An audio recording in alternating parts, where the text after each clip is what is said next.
लग जाए नहीं पता चलता। सिर्फ एहतियात ही वाहिद इलाज है। अभी तक कोई ऐसी वैक्सीन इजाद नहीं हुई है, कोई ऐसी दवाई, सिर्फ सपोर्टिव मेडिसिन हैं जो आपको सपोर्टिवली जो है वो सपोर्ट करके थोड़ा सा आपको एक्टिवली जो है परफॉर्म करने देती हैं, या जिनका इम्यून सिस्टम थोड़ा सा ज़रा ठीक है उनके लिए जो है वो मामला सेटल्ड होते हैं।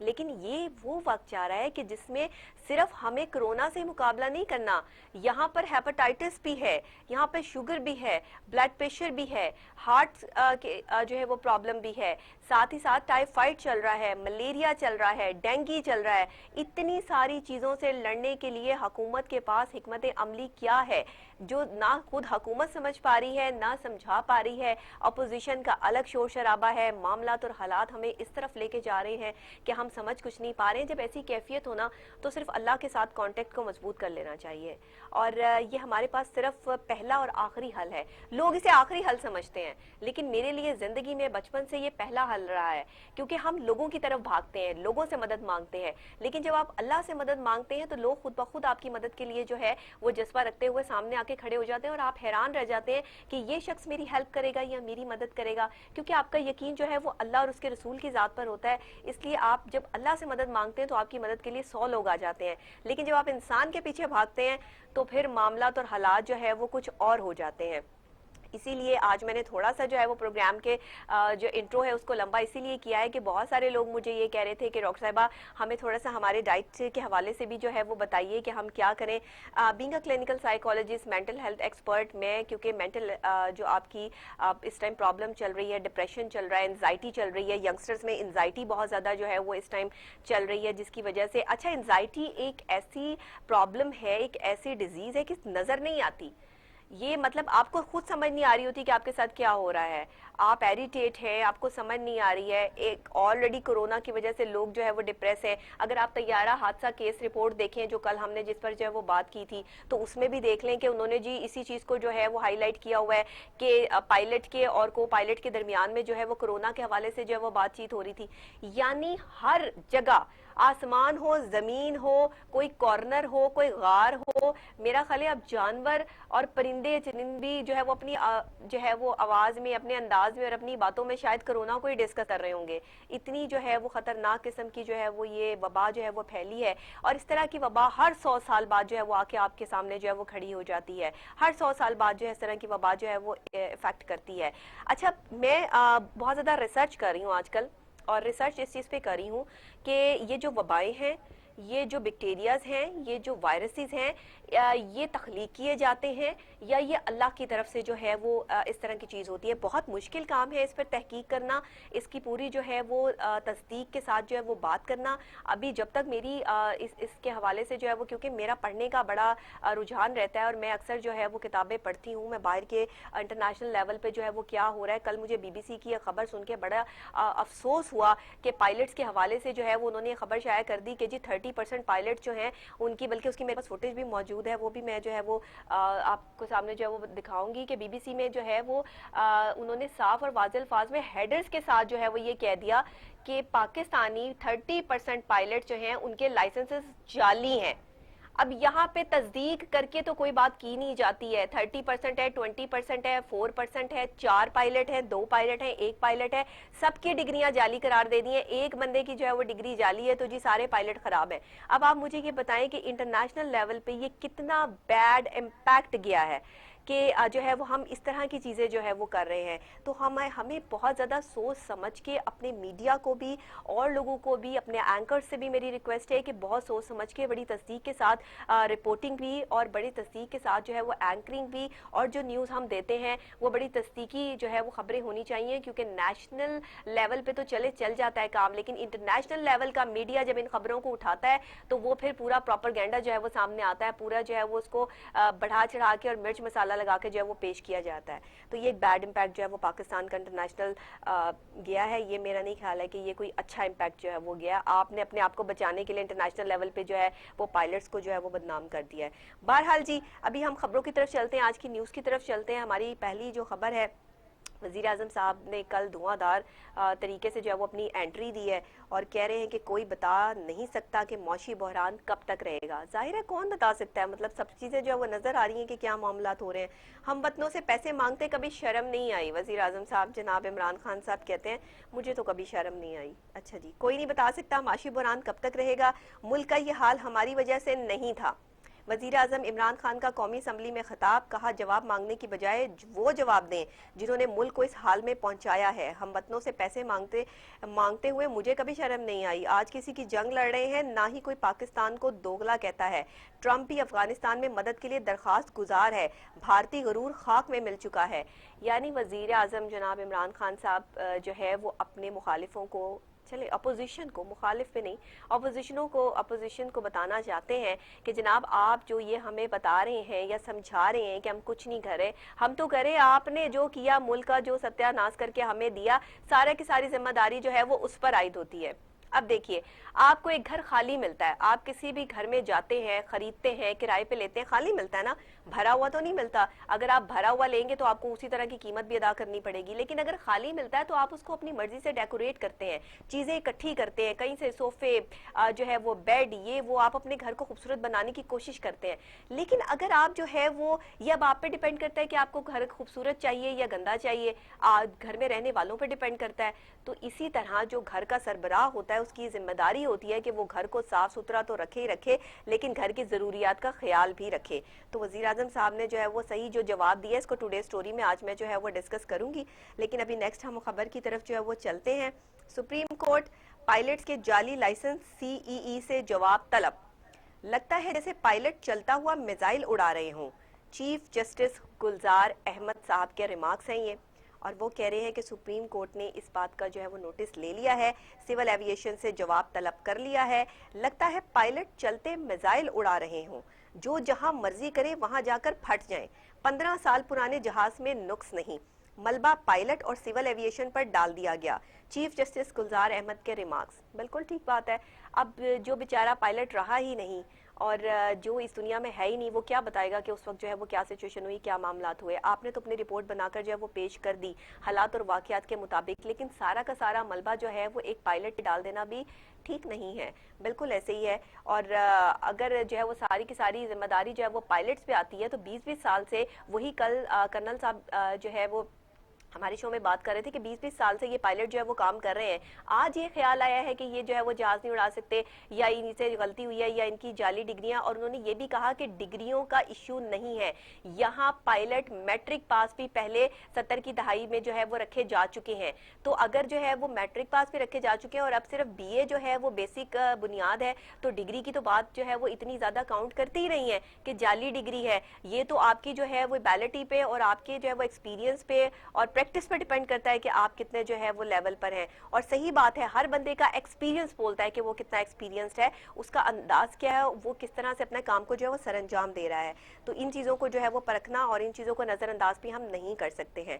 तीसरी खास अहम खबर जो वो हमारे पास मौजूद है, जाहिर है कि शरह सूद के हवाले से है, और स्टेट बैंक ने शरह सूद में मजीद 1% कमी का ऐलान कर दिया है। अब 4 महीनों में तीसरा हंगामी इजलास, शरह सूद 7% पर आ गई है।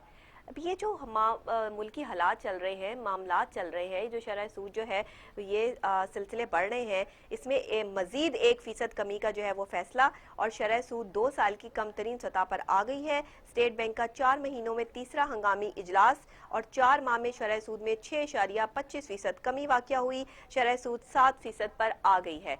तो ये जनाब स्टेट बैंक ने जो है शरह सूद में मजीद 1% कमी का जो है वो ऐलान कर दिया है। तो चलें, जहाँ पर मामलात और हालात जो है वो हुकूमत जो है वो कुछ ना कुछ करने की कोशिशों में जो है वो लगी हुई है, वहीं शरह सूद को भी जो है वो 1% इन्होंने कमी का ऐलान जो है वो उसमें कर दिया है। इसके अलावा जनाब अहम खबर, अब आप देख लें, भारत के हवाले से ये खबर है, और भारत में जहाँ पे मुसलमानों का जीना मुहाल किया हुआ है, जहाँ मुसलमान जो है वो अपने घरों से बाहर नहीं निकल सकते, मुसलमान वहाँ पर अपनी मर्जी से जिंदगी नहीं गुजार सकते, वहीं अब चीनियों का वो हाल शुरू कर दिया उन्होंने। जी हाँ, चीनी बाशिंदों का घरों से बाहर निकलना गैर महफूज हो गया है। लद्दाख में कशीदगी ने भारत में मुकीम चीनी शहरियों के लिए जिंदगी तंग कर दी है। चीनी बाशिंदों का घरों से बाहर निकलना मुहाल है और कारोबार बंद कर दिए गए हैं। चीनी शहरियों को भारतीय कौम परस्ती पर शदीद तशवीश लाहक है। ज़ाहिरी बात है, अब ज़ाहिरी बात है कि भारत के इतने फौजी जो है वो लद्दाख में जो चीनी फौजियों के हाथों से जो है वो उनके साथ जो मामलात हो रहे हैं और जो पिटाई हो रही है, जो अमल दखल जो है वो उन्होंने वहाँ पर उनके इलाके में किया है, जो कि भारत का मतलब शेवा है, हर किसी से पंगे लेना और हर किसी के साथ जो है वो मामलात खराब करना। अब जो चीनी बशिंदे बेचारे भारत में मुकीम है, उनका घरों से बाहर निकलना मुहाल कर दिया गया है, उनके लिए जिंदगी जो है वो तंग कर दी गई है, उन्हें तकलीफ और परेशानी का जो है वो शिकार जो है वो ये लोग बना रहे हैं और मामला जो है वो ख़राब करने की जो है वो कोशिशों में जो है वो लगे हुए हैं। ये सिलसिले बड़े क्रिटिकल सिचुएशन इख्तियार कर जाते हैं और मामला बड़े ख़राब हो जाते हैं। अच्छा जी, ये तो हो गई आज की खबरें। अभी मैंने आपके लिए दो बड़ी अहम जो है वो चीज़ें जो है वो लेके जो है वो रखी हुई हैं और सिलसिले और हालात कुछ इस तरह के हैं कि कोरोना वायरस के हवाले से मैंने थोड़ी सी आपको जो है वो अपडेट्स देनी है। कोरोना के हवाले से जो है वो न्यूयॉर्क में जनाब एक तहकीक और इंकशाफ हुआ है। अच्छा, ये खबर नहीं है, ये एक तहकीक है जो मैं आपके साथ जो है वो शेयर कर रही हूँ, क्योंकि खबरें जो है वो बस इतनी ही आज के लिए। और कोरोना वायरस कुछ मरीजों की हरकतें कल भी बंद कर देता है। अमरीकी तहकीक में इसका इंकशाफ हुआ। ये मैं थोड़ा सा डिटेल में आपको जो है वो बताना चाहूँगी कि ये इंकशाफ हुआ क्या है। ये है कि जनाब अमेरिका में होने वाले एक तिब्बी तहकीक में इंकशाफ हुआ है कि कोरोना वायरस अपने कुछ शिकारों की हरकतें कल भी बंद कर देता है। कोरोना वायरस की वबा को अब कई माह हो चुके हैं, मगर अब भी तिब्बी माहिरीन इस पर काम कर रहे हैं, क्योंकि जाहिर बात है इसकी कोई वैक्सीन अभी तक जो है वो नहीं आई है। कोविड-19 की अहम अलामात बशमूल खुश्क खांसी, बुखार, सांस की घुटन जो है वो इसी पर जो है वो जोर दे रहे हैं, क्योंकि ये फेफड़ों को मुतासर करती है, मगर इससे बहुत ज़्यादा बीमार होने वाले अफराद के जिस्म के अंदर भी तबाही होती है, जैसे गुर्दे, जिगर और दूसरे अज़ा भी मुतासर होते हैं। बहुत पहले जब ये कोविड-19 जो है वो नया नया पाकिस्तान में आया था, एक केस सामने आया था, तब हमारे शो में एक डॉक्टर साहब आए थे और उन्होंने ये कहा था कि कोविड-19 एक ऐसी बीमारी है कि अगर ये लग जाए तो ये गुर्दों को इफेक्ट करती है, ना सिर्फ गुर्दों को बल्कि आपके जिस्म के और अंदर फंक्शंस जो हैं उनको डिस्टर्ब करती है, और कोई गारंटी नहीं है कि ये बीमारी एक दफ़ा ख़त्म हो गई तो दोबारा वापस नहीं आ सकती है। ये भी मैं कल जो है वो न्यूज़ देख रही थी और कुछ मॉर्निंग शोज़ के जो है वो क्लिप्स भी जो है वो ये चीज़ चल रही थी कि ये बीमारी जो है वो दोबारा भी वाक़या जो है वो हो सकती है, और पाकिस्तान में एक केस शायद इस किस्म का जो है वो रिपोर्ट हो भी गया है। अमरीकी खबर रसां इदारे के मुताबिक अब ये इंकशाफ सामने आया है कि कोरोना वायरस अपने कुछ शिकारों की हरकतें कल भी बंद कर देता है। अब ये होता कैसे है?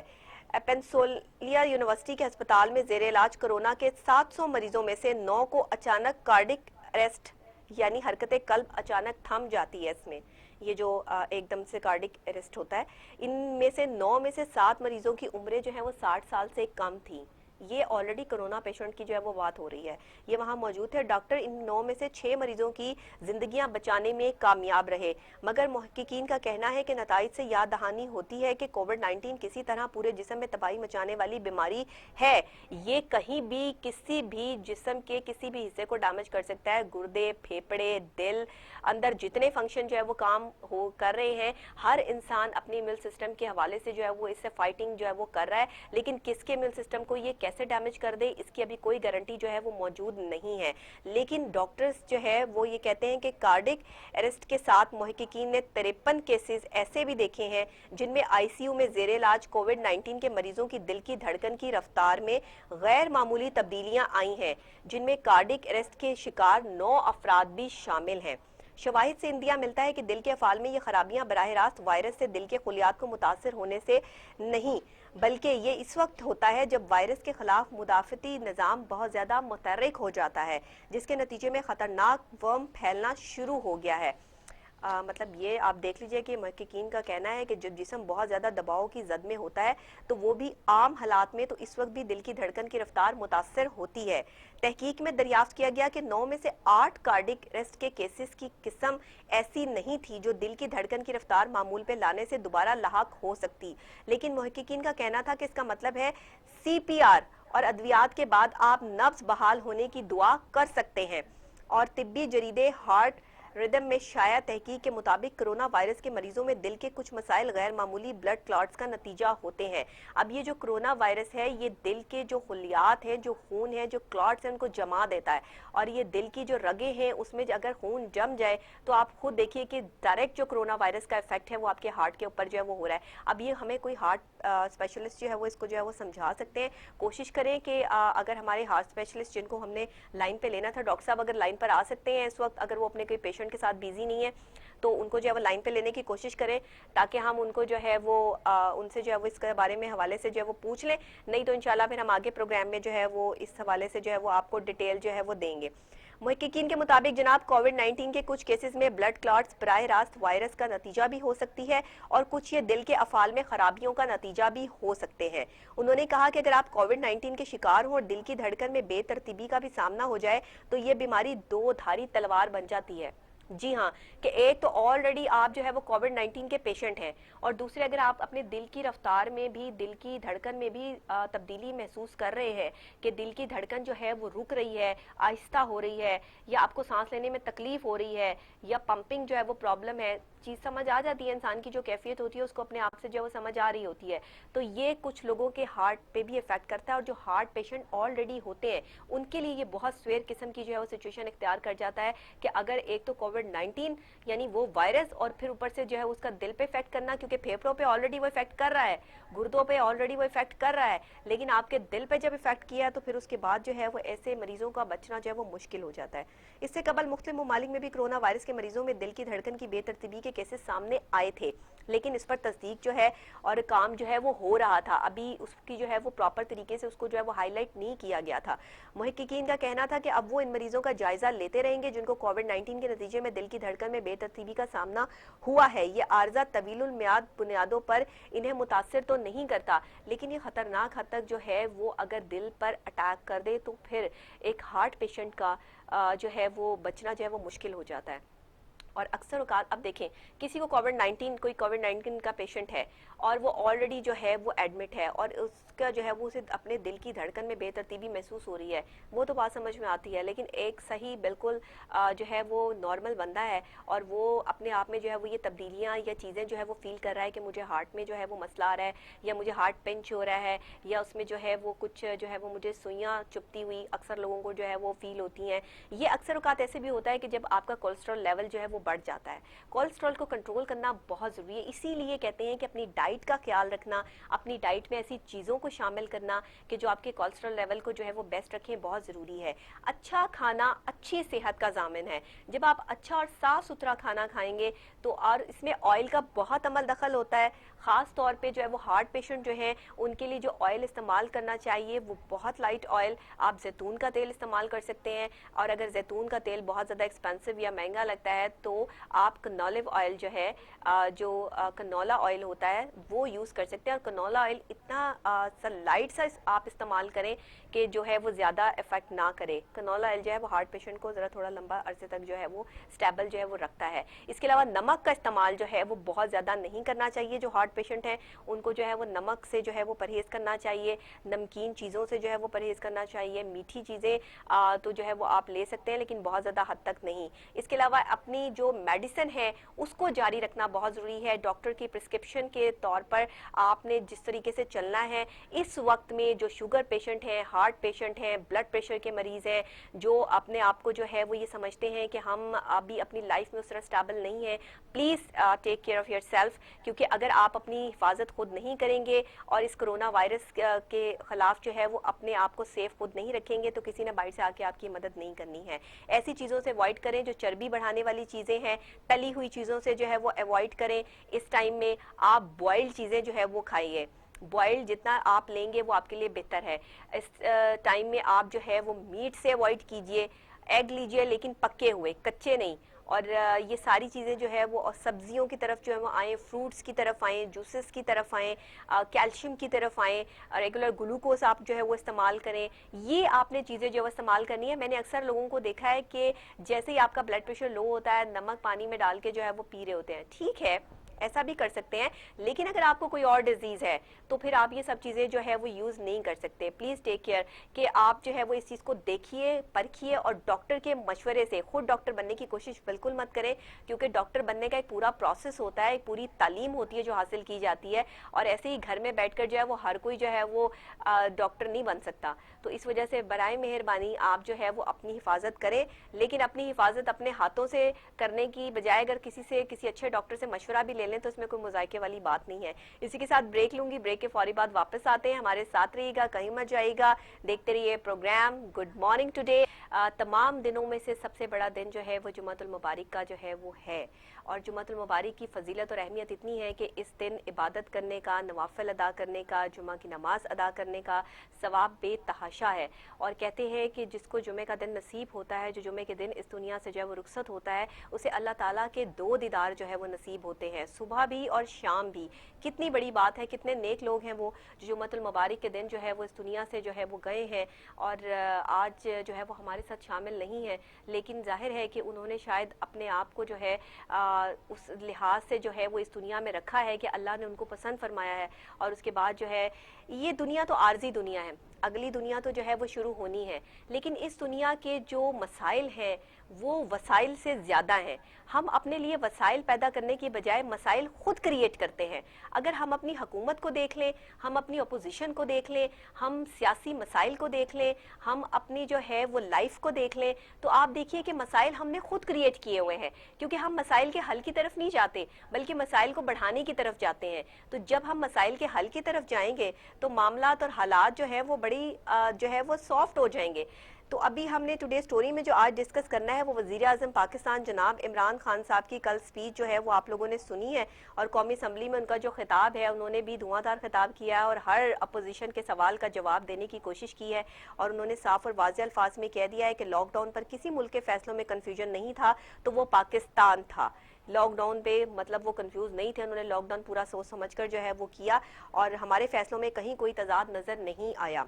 फिर कहते हैं कि फैसला केस जो 90% केसेस हैं वो तो पुराने हैं। अगर आप ये कहते हैं कि नैब न्याजी गठजोड़ है तो नैब न्याजी गठजोड़ के बारे में जो है वो इस तरह की बातें क्यों की जाती हैं? ये केसेस मैंने तो नहीं बनाए, 90% केसेस तो जो है वो मेरे आने से भी जो है वो बहुत साल पुराने जो है वो केसेस है। फिर कहते हैं नई नई हुकूमत थी, दबाव में आकर शुगर मिल्स को रिबेट दे दी। ये वजीर आजम जनाब इमरान खान साहब फरमा रहे हैं। टिड्डी दिल पाकिस्तान के लिए खतरनाक हो सकता है, बिल्कुल हो सकता है कि अब काफ़ी हो गया है। और मैनेजमेंट अथॉरिटी एनडीएमए को टिड्डी दल पर खर्च का मुकम्मल इख्तियार है। टिड्डी दल पाकिस्तान के लिए खतरनाक हो सकता है, इससे मुतालिक कई चीज़ें हमारे हाथ में नहीं, पूरी कौम मिलकर टिड्डी दल का मुकाबला करेगी।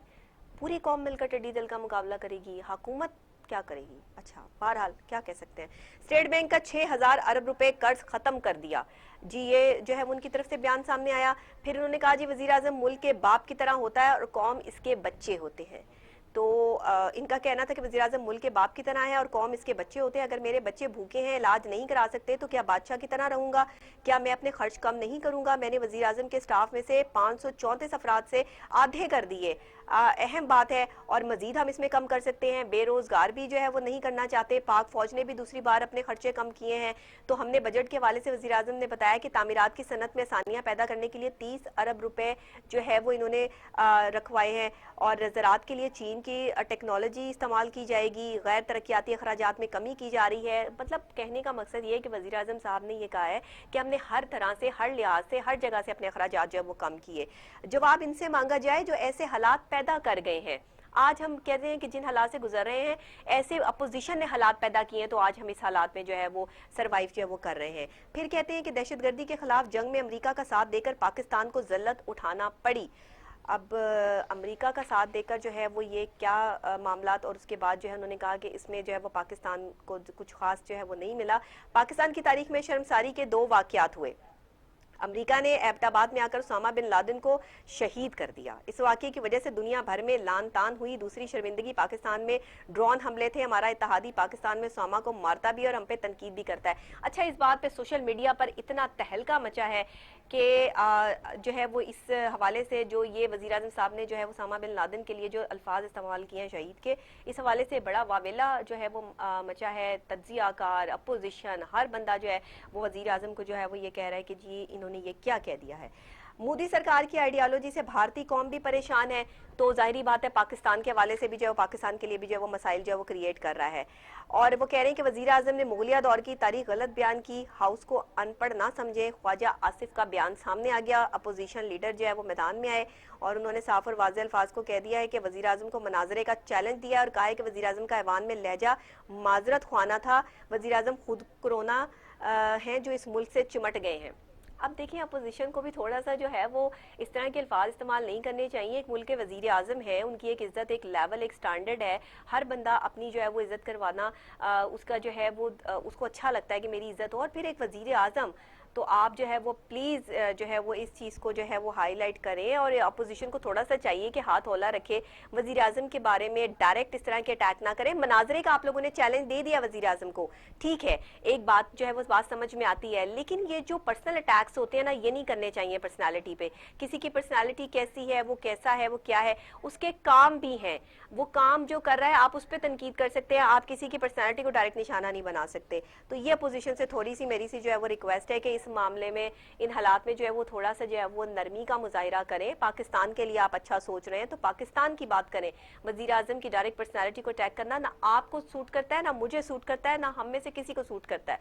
तो ये चीज़ें नहीं होनी चाहिए। बाकी जनाब, उनका लहजा कैसा था, माजरत खुआना था या जो भी था, उन्होंने तमाम चीज़ें जो है वो वाजिया चीदा चीदा पॉइंट में जो है वो समझा दी अपोजिशन को कि ये हालात, ये मामलात हैं, ये चीज़ें हुई हैं। और अब वजीर आजम को ही कोरोना कह देना, ये तो कोई अच्छी बात जो है वो नहीं, मैं नहीं समझती कि ये कोई इस तरह की बात है कि जो इस तरह की बातें करनी चाहिए अपोजिशन को भी। इसीलिए राना मोहम्मद अरशद साहब जो है वो, कल मेरी उनसे बात नहीं हो पाई थी प्रॉपर तरीके से, इसलिए मैंने आज उनको जो दोबारा लाइन पे लिया है कि सर ये क्या हो रहा है। वजीर आजम साहब ने अपना मौक़िफ़ बयान किया है और नैब न्याजी गठजोड़, वो कहते हैं 90% केसेस तो पुराने, मेरा तो नैब से कोई लेना देना नहीं है, तो मुझे जो है वो इसके साथ क्यों जोड़ा जाता है। फिर दूसरी बात ये कि ख्वाजा आसिफ साहब का ये बयान सामने आना कि वज़ीर आज़म तो खुद कोरोना है और मुल्क से चिमट गए हैं, इस तरह की बातें शायद नहीं होनी चाहिए। ये राना साहब से बात करते हैं। अस्सलाम वालेकुम राना साहब।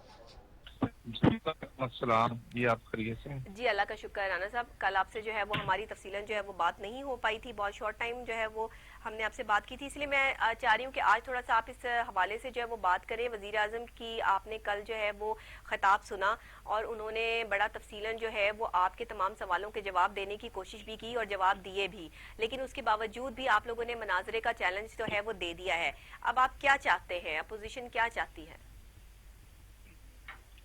बिस्मिल्लाहिर्रहमानिर्रहीम। जी डॉक्टर साहब, मैं आपका शुक्रिया अदा करता हूँ, आपके टीवी टुडे का शुक्रिया अदा करता हूँ, आपकी पूरी टीम, आपके चेयरमैन साहब का वो अप्रिशिएट करता हूँ कि जो इस कोरोना के पूरे जोबन के बावजूद अपना एक कलीदी किरदार अदा कर रहे हैं। आपने फरमाया कि प्राइम मिनिस्टर, हाँ बिल्कुल मैंने देखा, मैंने सुना, और प्राइम मिनिस्टर साहब खुद अपने माशाल्लाह चल के खुद असेंबली हाल में दाखिल हुए। जारहाना अंदाज था, शायद क्रिकेट का मैच खेलने आए थे। अच्छा। और 8-10 पेज किसी ने लिखकर दिए हुए थे और खुद खान साहब ने किसी हाउस में फरमाया था कि मैं हर वेडनेसडे को आकर कौमी असेंबली में सवालों के जवाब दिया करूंगा। तो ये खान साहब ने कहा था, हमने तो नहीं कहा था। फिर प्राइम मिनिस्टर साहब का ये कहना कि कोरोना पर आज तक 13 मार्च से लेकर आज तक हमारा बयानिया एक है जी। तो मैं इंतहाई अदब से अर्ज करूंगा, खान साहब ने तो 21-22 मार्च को कहा था कि हम लॉकडाउन नहीं करेंगे, लेकिन 23 मार्च को पंजाब के चीफ मिनिस्टर ने लॉकडाउन अनाउंस कर दिया जी। और फिर बार बार प्राइम मिनिस्टर साहब कहते रहे कि अशराफिया ने लॉकडाउन करवा दिया। सही। मैं नहीं करना चाहता था। सही। और कल वो कह रहे थे कि हमने लॉकडाउन किया और ये लॉकडाउन स्टिल उनके cabinet member deputy prime minister Asad Umar साहब अनाउंस करते रहे। जी बिल्कुल सही। फिर उन्होंने कहा लास्ट वीक में कि सूबा सिंध के एक चीफ मिनिस्टर के पास जो अख्तियार हैं और वो डिक्टेटर की तरह हैं, जिस पर honourable chief justice of supreme court ने भी ये सवाल उठाया कि वो अख्तियार क्या है। सही। और जो बात हम कह रहे हैं वही चीफ जस्टिस साहब ने कल सोमोटो एक्शन पर कोरोना पर बात की कि गवर्नमेंट कहाँ पे है। एनडीएमए के चेयरमैन जनरल अफजल साहब हमारे लिए काबिल एहतराम के जो काम करते हुए नजर आ रहे हैं, लेकिन गवर्नमेंट कहाँ पे है। और जब 26 केस थे तो वो कह रहे थे कि हमने लॉकडाउन कर दिया। ख्वाजा सादरा तो यही कह रहे थे कि अगर आपसे नहीं चल रहा तो एनडीएमए के हवाले कर दें, उनका ये बयान भी तो सामने आया था ना। जो हाँ। की, जो ख्वाजा आसफ ने बात की, जो राना सनाउल्लाह और एहसन इकबाल साहब ने बात की, वो वही बात है। हाँ। अब खान साहब ये कहते खुद फरमा रहे थे कि नैब न्याजी गठजोड़, हाँ तो जी। खान साहब क्या है, आप पर हेलीकॉप्टर का केस है, आपके परवेज खटक मिनिस्टर डिफेंस पर मालूम जब्बे नहीं, वाला केस है। सर वो तो इन पे केस आप है, वो तो ये कह रहे हैं कि नैब न्याजी गठजोड़ का जो ये आपने स्लोगन दिया है उनको, ये तो आप अपोजिशन की तरफ से आया है ना, ये उन्होंने खुद थोड़ी बनाया है। वो कह रहे हैं 90% केसेस तो पुराने हैं, तो मेरा नैब के साथ जो है वो गठजोड़ बना के जो है वो मुझ पर अटैक क्यों किया जा रहा है? डॉक्टर साहब, ये हमने तो नहीं कहा था, हाँ। ये खुद इमरान न्याजी साहब ने कहा था कि मैं किसी को नहीं छोड़ूंगा, जी। मैं सबको पकड़ूंगा हाँ। और मैं अंडर प्रेशर नहीं हूंगा। ये बतौर प्राइम मिनिस्टर, ये प्राइम मिनिस्टर की चेयर की तौहीन है, तज़कीक है कि जो इमरान खान साहब अपनी जिद और अना की वजह से, आप देखिए सर वो हमजा सारा का शबाशी सारा साहब, ब्लेम आप लोगों पे डाल रहे हैं। वो कह रहे हैं जी जवाब आप लोगों से तलब किया जाए, आप लोग ऐसा मुल्क छोड़कर गए थे, उनका क्या कसूर है? जी बिल्कुल वो बजाय फरमाते हैं, जब वो रियासत मदीना का नाम लेते हैं तो मुझ जैसा गुनाहगार, हम सब कलमा तैयबा ला इलाहा इल्लल्लाह मुहम्मद रसूलुल्लाह पढ़ने वाले हैं, हम रसूल करीम सल्लल्लाहु अलैहि वसल्लम पर जान कुर्बान कर देने वाले हैं। रसूल करीम सल्लल्लाहु अलैहि वसल्लम सरकार दो जहान। जी बिल्कुल बिल्कुल बिल्कुल सही, आप बिल्कुल सही आप कह रहे हैं कि किसी हम केस में तो सोभी तो उनके भी हाथ कटेंगे, खदाना खास्ता चोरी या किसी वकूए में। और आप देखें कि खुद इमरान खान साहब पर नैब का केस, जहांगीर तरीन पर नैब का केस, खुसरू बख्तियार पर नैब का केस, जुल्फी बुखारी पर नैब का केस, और फिर उनके जो गुजरा हैं, मैं समझता हूँ परवेज खटक से लेकर जो आटा स्कैंडल बन चुका है, चीनी स्कैंडल के ड्रोन जहांगीर तरीन को जहाज के जरिए, ये सहूलतकार है इमरान खान साहब कि उसको बाहर भेज दिया। अच्छा। और फिर जब रियासत मदीना का नाम लेते हैं तो एक ही हकीकी बहन हाँ। जो अलीमा दीदी हैं, उनके न्यू जर्सी अमेरिका में पसंद है, वो उनके नहीं, क्योंकि मेरी इतला के सर मुताबिक मैं खेल ये के हैं। समझती हूँ कि अब ये जो सब चीजें हो रही हैं ऐवानों में आकर और इस कौमी असम्बली में आकर, जो एक दूसरे पर ये लफ्जी वार है, ये वार कब खत्म होगी सर? क्योंकि कोरोना से जो है वो अवाम मर रही है, तकलीफ और परेशानी में मुब्तला है, लोगों के पास कोई अपॉर्चुनिटी नहीं है हुकूमत की तरफ देखने या अपोजिशन से जो है वो हेल्प मांगने के लिए। आप मुझे बताइए, आप एज अ अपोजिशन और वो एज अ हुकूमत, अगर ये सारी चीजें छोड़ के इस वक्त सिर्फ कॉन्सेंट्रेशन जो है वो वक्त को समझते हुए, हालात को समझते हुए पाकिस्तान की मईशत को स्टैंड करने के लिए और कोरोना से जंग लड़ने के लिए, अगर यहाँ सारी जो है वो आप लोग अपनी पावर्स लगा दें, तो मेरा ख्याल है पाकिस्तान तो बहुत जल्दी हम जो है वो इस क्राइसिस से जो है वो निकल सकते हैं। लेकिन अगर सारी पावर्स जो है वो एक दूसरे पे लफ्जी वॉर पे, जंग पे रोजाना ऐसा जो है वो मैदान सजा के और एक दूसरे को जो है वो कसूरवार ठहरा के निकलेगी, तो फिर इसका तो फिर नताइज संगीन निकलेंगे। जी मैं रुक करता हूँ। आप देखें कि मियां शबाशी साहब बतौर अपोजिशन लीडर पाकिस्तान मुस्लिम लीग के जो सदर हैं, उन्होंने बात यही की थी कि हम कोरोना पर सियासत नहीं करेंगे, हम कोरोना पे काम करेंगे।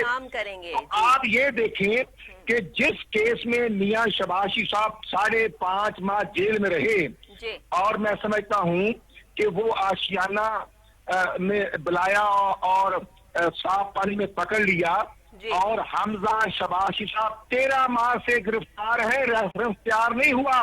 बता दे कौम को, अगर हमने करप्शन की है तो वो पैसा जो गवर्नमेंट के खजाने से जो क्विक बैक हमने लिया है, हमने किसी अफिसर से लिया है, तो आज तो इनकी गवर्नमेंट है, सूबे में भी हमने सुना गवर्नमेंट और मरकज में भी है। ये तमाम सबूत हमारे सामने ले आए। लेकिन मैं समझता हूँ ये तजहीक कर रहे हैं। राना सनाउल्लाह खान साहब को 6 माह गिरफ्तार रखा, 26 दिसंबर को बेल आउट होते हैं, 27 जो वो कह रहे हैं मेरी अपोजिशन से कोई दुश्मनी नहीं है, ये तो एहतसाब हो रहा है। मैं समझता हूं कि अगर एहतसाब हो रहा है तो फिर इमरान खान साहब आप अपनी जुबान पर रियासत मदीना का नाम ना लें। आपके गुजरा जो फवाद चौधरी ने बात की कि ये इनकी आपस की जंग जहांगीर तरीन, असद उमर, शाहमूद कुरैशी की वजह से हम नाकाम हो चुके हैं और जिसका खमियाजा 22 करोड़ आवाम भुगत रही है, जिसका खमियाजा मकबूजा कश्मीर भुगत रहा है। 5 अगस्त से सकूते कश्मीर हो चुका है और 72 साल में इंडिया और अमेरिका को जुर्त ना हुई और खासा फरमा रहे हैं। वो कह रहे हैं इस टाइम तो ट्रम्प भी साल्सी का जो है वो किरदार अदा कर रहे हैं और ट्रम्प भी जो है अफगानिस्तान में अमन के जो है वो हुआ है और ये हमारा एक बेहतरीन कारनामा है कि हुकूमत ने सरअंजाम दिया है। ये कोई छोटी बात नहीं थी, इतने अरसे में तो ये काम नहीं हो सका। तो आप क्या समझते हैं कि इस बिल्कुल बिल्कुल ये बात उनकी ठीक है कि ये 72 साल में तो नहीं कश्मीर गया था, तो का कब्जा हुआ तो ये इमरान खान साहब की वजह से हुआ है। उन्होंने तो कोशिश की है, उन्होंने तो यूएन में जो तकरीर भी की वो भी सारी दुनिया ने जो है वो देखी। बिल्कुल बिल्कुल ये जुर्रत पहले तो किसी वजीर आजम ने नहीं की। जी जी बिल्कुल बिल्कुल ये जुर्रत इमरान न्याजी साहब ने की थी जब अमेरिका से आए और इस्लामाबाद एयरपोर्ट पर रात को 2:30 बजे दफा 144 के बावजूद कारकुनों को बुलाया और कहा मैंने 1992 जी दिन पर कश्मीर पर कब्जा हो गया। ये कहते थे कि नरेंद्र मोदी इलेक्शन जीतेगा कश्मीर का मसला हल होगा और मोदी क्या आवाज में बहुत डिस्टॉर्शन है, प्लीज इसको क्लियर करने की जो कोशिश करें। पर अमल करूंगा। आज मैं अर्ज करना चाहता हूं जो ख्वाजा आसिफ साहब ने बात की, बिल्कुल हम इनको मुनाजरे का चैलेंज करते हैं। इमरान खान साहब जब हमने मुल्क छोड़ा था 31 मई 2018 को आपका ग्रोथ रेट 5.8 था। आज 72 साल बाद आप 0.4 पर ले गए हैं। बिल्कुल सही। उस वक्त सोना 51,000 सर चलेंगे, सारा कुछ हो गया है सर, ये सब कुछ हो गया है। मामला बड़े खराब हैं, पाकिस्तान की मुईशत इस टाइम तबाही के दहाने पर है, हालात जो है वो कंट्रोल से बाहर है। अब करना क्या है, अपोजिशन ने क्या करना है? मुनाजरे का चैलेंज आप लोगों ने दे दिया है, और क्या आप लोगों ने जो है वो चैलेंज देना है वजीर आजम को? हम ये अर्ज करना चाहते हैं, हम ये अर्ज करना चाहते हैं कि हमने एजुकेशन, हेल्थ और एग्रीकल्चर को 2017-18 में प्रमोट किया। ठीक है। जो हमारा बजट था वो आज 50% कर दिया गया। इन्होंने 2019-20 का जो एफबीआर ने 5505 अरब इकट्ठा करना था वो मार्च तक उसका जो शॉर्टफॉल है उसकी जिम्मेदारी ये गवर्नमेंट है। अप्रैल के बाद हम समझते हैं कि चलो कोरोना आ गया, ठीक है, लेकिन 10 अप्रैल को इन्होंने कंस्ट्रक्शन इंडस्ट्री खोल दी थी। सर आपको क्या लगता है मुनाजरे का चैलेंज जो है वो वजीर आजम जनाब इमरान खान साहब कबूल कर लेंगे? अभी उन्होंने जो ख्वाजा साद रफीक ने जो है वो बड़ी बात की थी, बड़े मैं कहती हूँ कि इतनी खूबसूरत अंदाज में और इतने इज्जत और एहतराम से किसी को ये एहसास दिला देना कि आप गलत हैं या आपने गलत किया या आपकी गलतियां यहाँ यहाँ यहाँ यहाँ जो है मौजूद हैं, ये ख्वाजा साद रफीक को ही सूट करता था। उन्होंने बड़े अंदाज से बात की, लेकिन वजीर आजम जनाब इमरान खान साहब के कल के खिताब के बाद जो उन्होंने उनके चीदा चीदा पॉइंट्स के हवाले से जो है वो जवाब देने की कोशिश की वो भी कम नहीं था। आप मुझे ये बताइएगा कि अभी जो मुनाजरा है इसका जो आपने चैलेंज दिया है इसको वजीर आजम साहब जो है वो कबूल करेंगे? आप लोग क्या कहते हैं एज अपोजिशन रहनुमा, आपका जो है वो क्या ख्याल है? मैं करना चाहता हूं, हम 5 पॉइंट पे उनके साथ मुनाजरा करते हैं कि आज मुल्क की जो माशियत है वो तबाह हो चुकी है, उसकी जिम्मेदारी इमरान खान साहब और उनकी नालायक कैबिनेट है। अच्छा। असद उमर को उस वक्त चेंज किया गया जब 2019-20 का जब बजट पेश हुआ था और शेख हफीज साहब पार्टी में 3.5 साल रहे। अगर वो उस वक्त पार्टी करप्ट थी तो आज वो वजीर जो है वो कैसे नीट एंड क्लीन हो गया। उसके बाद हम कोरोना पे आना चाहते हैं कि कोरोना जब चाइना में पढ़ने वाले पाकिस्तानी स्टूडेंट्स को ना लाया गया और कहा गया कि वो वायरस इंपोर्ट होकर ना आए, उसके बाद पूरी दुनिया ने देखा है कि मिनिस्टर हेल्थ जफर मिर्जा ने कहा वो ताफ्तान से लेकर लाहौर के तबलीगी इज्तिमा और ये वायरस इंपोर्ट होके आया 95%। हम उसको भी चैलेंज करते हैं कि ये मौजूदा कौन, और फिर आज तक उन्होंने फुल मिनिस्टर हेल्थ नहीं लगाया। जफर मिर्जा साहब हैं, वो डॉक्टर हैं, वो एक BHU वो एक डिस्ट्रिक्ट के CO तो लग सकते हैं, लेकिन स्पेशल असिस्टेंट लगाकर तो वो खासा खुद मिनिस्टर हेल्थ भी हैं, खुद मिनिस्टर फाइनेंस भी हैं, खुद मिनिस्टर तजारत भी हैं, खुद मिनिस्टर वो पेट्रोलियम भी है। ये कितनी वजारतें खासा में रख रही हैं जो 23 नॉन इलेक्टेड लोग रखे हुए हैं। सही है, सही है। आप समझते हैं इनके पास अगर लोगों की कमी है? चीनी माफिया के बाद आटा माफिया, गंदम 1400 रुपए खरीदी गई और आटे का रेट था 1610 रुपए। सर अच्छा, एक चीज, एक पॉइंट जरा यहाँ रुकिएगा। ये सारी बातें आप वजीर आजम साहब से कर देते हैं, ये सारी बातें हो चुकी हुई हैं। अब मुझे ये बताइए कि जो आप वजारतों की बात करते हैं, चले वहां पर तो अगर ये अपने लोग बिठा भी देते हैं तो आप तो इनकी कैबिनेट से खुश ही नहीं है, आप तो इनकी काबीना को जो है वो अहल समझते ही नहीं है। तो किस तरह से जो है वो ये फिर काम चलेगा? अगर वो आपकी ये वाली बात मान भी लेते हैं, मनाजरे का चैलेंज दे रहे हैं और वो ये सारी वजारतें छोड़ के किसी और को इन वजारतों पर ले आते हैं, तो भी क्या फर्क पड़ेगा? आपकी सोच में तो नहीं फर्क पड़ेगा, क्योंकि आप लोग तो जो है वो समझते ही नहीं कि ये काम करना चाहते हैं या काम करने के काबिल है। तो उसका फिर अल्टरनेटिव क्या है? जी डॉक्टर साहब, आपके सवाल में बड़ा वजन है, क्योंकि मैं खुद एक पॉलिटिकल वर्कर हूँ। जो एमएलए एमपी अवाम से वोट लेते हैं, उनको कुछ होता है अंदाजा कि हमने अवाम के पास वापस जाना है। बिल्कुल सही। आप ये देखें कि जो फवाद चौधरी ने बात की और परसों जिस तरह फैसल वाबदा साहब ने दोबारा कैबिनेट के इजलास के बाद दोबारा मीटिंग की, फिर शाह महमूद कुरैशी साहब, असद उमर को बुलाया गया, फिर फवाद और असद को बिठाया गया।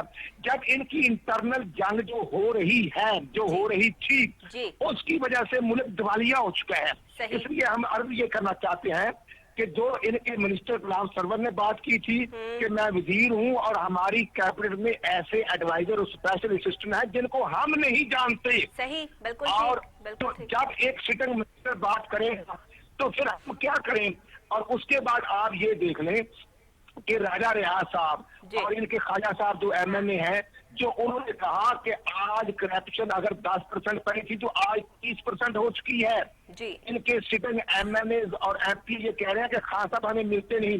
पंजाब के अंदर ये देखें कि जब हमारे मुझे तो लगता है कि सारे ही लोग जो है वो तरसे हुए आते हैं और जब एकदम से चकाचौंध और लाइटिंग देखते हैं तो सारों के ही दिल ललचा जाते हैं और फिर वो ये भूल जाते हैं कि पाकिस्तान की जो है वो सालमियत के लिए जो है वो यहाँ आकर बैठे हैं। ये सीट पाकिस्तान की अवाम ने उनको दी है कि वो पाकिस्तान की अवाम के खादिम हैं। वो ये भूल के पाकिस्तान की अवाम के जो है वो सुपरविजन में जो है वो आ जाते हैं और वो ये समझते ही नहीं है कि हम जो है वो उस लेवल पे आते ही नहीं कि हम यहाँ जॉब कर रहे हैं या पाकिस्तान की एक जॉब है और हम मुलाजिम हैं।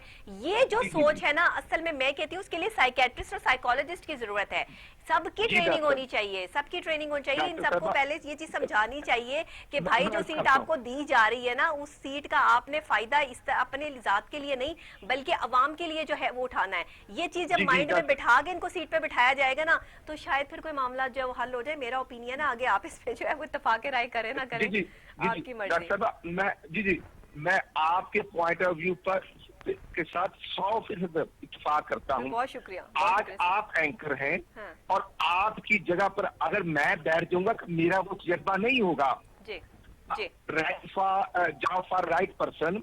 आज देखें तो गुलाम सरवर साहब, मिनिस्टर हवाबाजी जो है वो पीए प्यारे की रिपोर्ट पेश कर रहे थे और कल इनके जो स्पेशल असिस्टेंट है मोइज यूसुफ साहब वो प्रेस कॉन्फ्रेंस रहे थे कि हमने इंटरनेशनल फ्लाइट्स खोल दी हैं।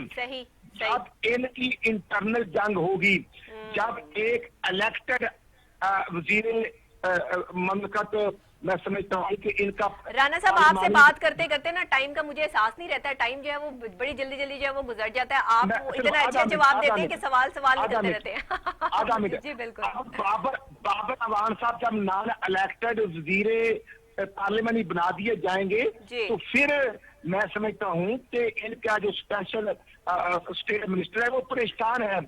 आज गुजरा जो इनकी 3 दिन पहले कैबिनेट मीटिंग में हुआ, आज तक 72 साल में नहीं हुआ। और प्राइम मिनिस्टर साहब खुद कहते हैं डॉलर हमने तो 110 रुपए पे छोड़ा था, आज 170 रुपए। राना साहब आपने बड़ी सॉलिड बातों की तरफ जो है वो निशानदही की है। बहुत शुक्रिया आपका प्रोग्राम में शामिल होने के लिए। हम उस मनाजरे का इंतजार करेंगे जो आपने चैलेंज दिया है वजीर आजम पाकिस्तान जनाब इमरान खान साहब को, और मैं उम्मीद रखती हूँ कि वजीर आजम इस चैलेंज को एक्सेप्ट करते हुए आपके तमाम सवालात के जवाब देने के लिए आपके सामने जो है वो जरूर आएंगे, क्योंकि अगर जो शख्स सही है और सही काम कर रहा है उसके लिए जवाब देना मुश्किल नहीं होता। बहुत शुक्रिया राना मोहम्मद अरशद साहब आपका। इसी के साथ नाजरीन हमें ब्रेक लेनी है। ब्रेक के फौरी बाद जब हम वापस आएंगे तो प्रोग्राम का एक अलग रंग और एक अलग जो है वो सिलसिला होगा, क्योंकि हम इस प्रोग्राम को आगे जुमातुल मुबारक के खास हवाले से जो है वो लेके चलेंगे। नाते रसूल मकबूल सल्लल्लाहु अलैहि वसल्लम भी सुनेंगे, कलाम भी शामिल होंगे प्रोग्राम में, और साथ ही साथ जो है वो हम इस वबा के दौर में जुमातुल मुबारक की फजीलत और अहमियत के हवाले से जो है वो भी बात करेंगे। तो आगे का जो आप हमारा हिस्सा देखेंगे वो इस्लामिक पॉइंट ऑफ व्यू से होगा, खास तौर पे जुमातुल मुबारक के हवाले से होगा, क्योंकि पहला हमारा हिस्सा पॉलिटिकल पॉइंट ऑफ व्यू से होता है और स्टोरीज और न्यूज़ और नेशनल और इंटरनेशनल, तो वो हमने गुड मॉर्निंग टुडे, और अभी हमारे पास जैसे कि हमारा सेगमेंट है रॉक, लेकिन जुमातुल मुबारक के ख़ास मौके पे इसमें हम नाते रसूल मकबूल सल्लल्लाहु अलैहि वसल्लम के नजराना अकीदत पेश करते हैं। कोशिश करते हैं कि जुमातुल मुबारक के हवाले से जो है वो प्रोग्राम को जो है हम आगे लेके चलें, और आप इसको जो है वो पसंद करते हैं जुमे के ख़ास प्रोग्राम को। तो इसमें हमारी कोशिश ये होती है कि हम ऐसे नात ख्वां को जो है वो ऑन कॉल लें जो पहले से मुख्तलिफ चैनल्स पे जो है वो आपके लिए जो है वो नाते रसूल मकबूल पढ़ रहे हैं। पाकिस्तान का नामवर नाम है, और इसमें अगर ख़वातीन शामिल हो जाएं तो फिर मैं कहती हूँ कि ये बात जो है वो ख़वातीन की महफिल के हवाले से जो है वो बड़ी पसंद की जा रही है, और आप हमेशा से जो है वो जिन नात ख्वां को पसंद करते हैं वही नात ख्वां जो हैं वो आगे हमारे प्रोग्राम में जो है वो फिर आगे कंटिन्यू भी जो है वो कर रहे हैं। सबसे पहली बात यह है कि जुमे के ख़ास हवाले से कि जुमे मुबारक का जो एक जुमातुल मुबारक का दिन है, इस दिन की फजीलत और अहमियत इतनी है कि अल्लाह रब्बुल इज़्ज़त खुद फरमाते हैं कि जिसने इस जुमा को ख़ास जुमा के दिन के हवाले से ही इबादत की, समझा, परखा।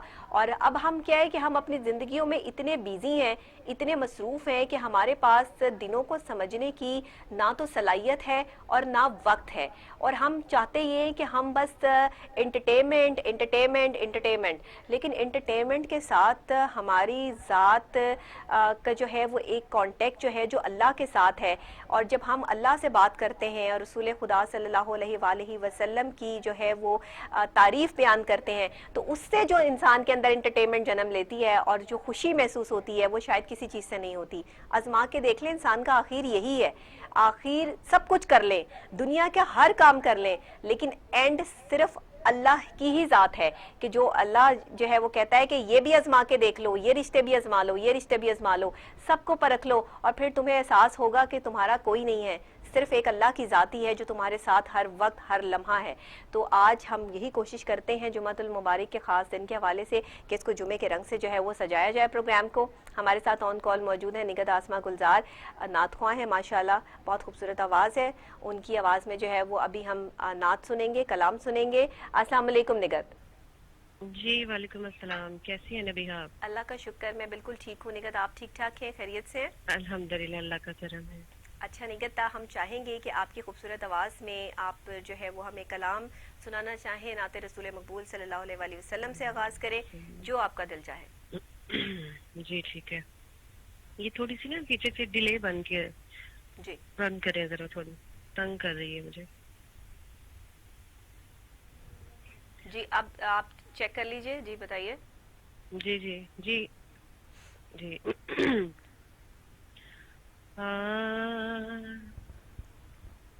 सबसे औला हमारा नबी, सबसे बाला वाला हमारा नबी, सबसे बाला वाला हमारा नबी, सल्लल्लाहु अलैहि वसल्लम। अपने मौला का प्यारा